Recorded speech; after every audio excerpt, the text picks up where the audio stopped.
Most people don't know that Moore's name was born out of some light-hearted communication between railroad workers in the late 1800s. Speaking of the railroad, I'm standing on the original location of Moore's train depot here in Old Town. On this month's edition of Inside Moore, we'll share some surprising winks at our city's history, narrated by our very own Toby Keith.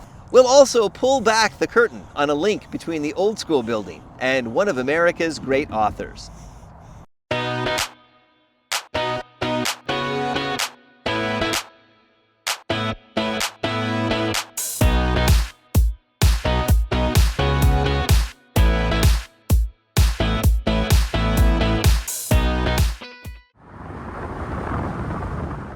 Each day, thousands of people drive along Telephone Road in Moore. While some may correctly guess that the street name has something to do with the days of home phones and party lines, there's more to the story behind the name.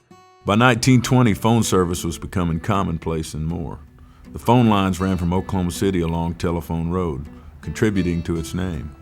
P.R. Sims actually installed and maintained Moore's first phone system.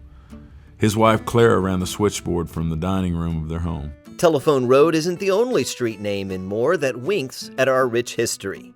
Today you can still find hints to some of the early families, sometimes on street signs and names of places we often see. The Brand Senior Center on Main Street is a good example. It was named for Harold Brand, one of Moore's great benefactors. His father Cleo Brand started the Bank of Moore in 1904. Harold eventually sold the family interest in the bank to J. Harrison Smith, better known as Banker Smith. And then there's the January home on Southeast 19th Street. It might appear to be an aging but unremarkable farmhouse, but the roots of Moore's history run deep on this spot.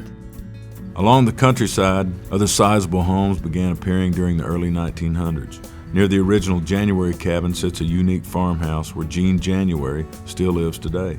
The house was built in 1905 and remains very much the same, including a remarkable windmill coming right out of the roof.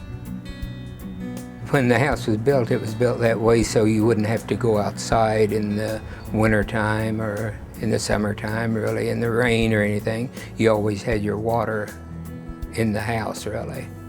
For Mark Ham, Moore's mayor, these winks from our history play an important role in our present and our future. The history of Moore is important just as it tells the story of where we came from. It's all around us if you know where to look. You look around the city of Moore today and you just see all of the big box retails and restaurants, and that's not what we have always been. We started out just as a stop on the train tracks where the train would get water so it could continue on its route, and it has just blossomed into what it is today. When we come back, the connection between the Old School building and the story of Rip Van Winkle and the Headless Horseman, and the birth of the area's first auto mall.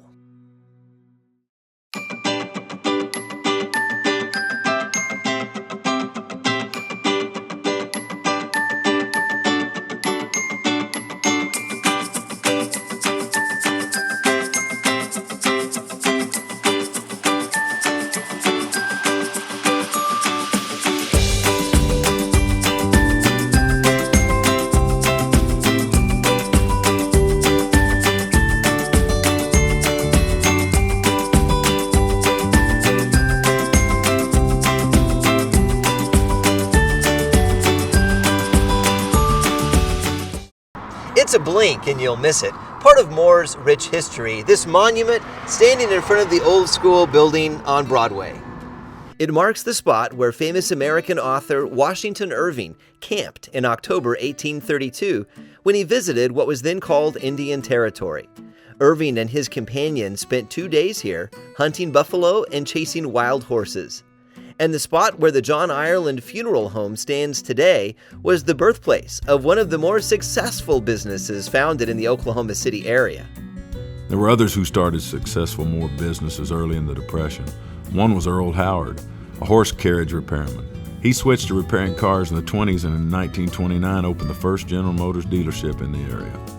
His son Harry continued the business and his grandson Bobby later expanded it across the metro, now known as Bob Howard Auto Mall.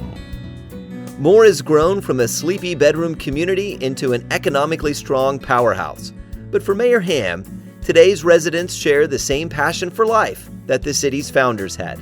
The early settlers here in then what was Verbeck, but now is Moore, Oklahoma, had vision, and they had dreams, and they had their own things that they wanted to do, whether it was building their farms, getting an education, starting a business.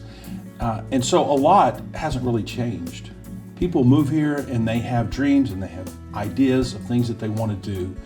And I think just the connection with those that were here before us to us today is just a reminder that we're just all people trying to make our way in the world and have a full and meaningful life, as it says in John chapter 10. You can take a much deeper dive into Moore's amazing history by visiting cityofmoore.com. On the Inside Moore page, you'll be able to watch 2 documentaries, Moore Stop, the story of our city, and If These Walls Could Talk, a remarkable journey through the history of the old school building.